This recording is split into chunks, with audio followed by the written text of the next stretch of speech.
أبناء هذا الوطن، وحينما أتحدث عن الوطن لا أقصد به الريف فقط، بل أقصد به كل شبر من أخباره.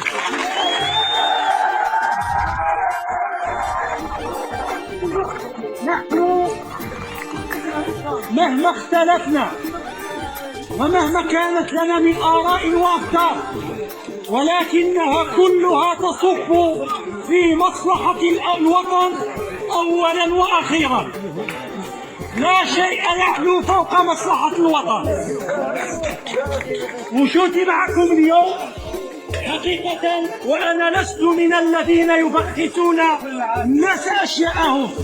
كلمة لا بد أن أقولها للتاريخ: ما كنت لأكون اليوم معكم، ما كنت لأكون اليوم معكم لولا أولا فضل الله تعالى والمجهود. حقيقة أقولها وأجهر بها.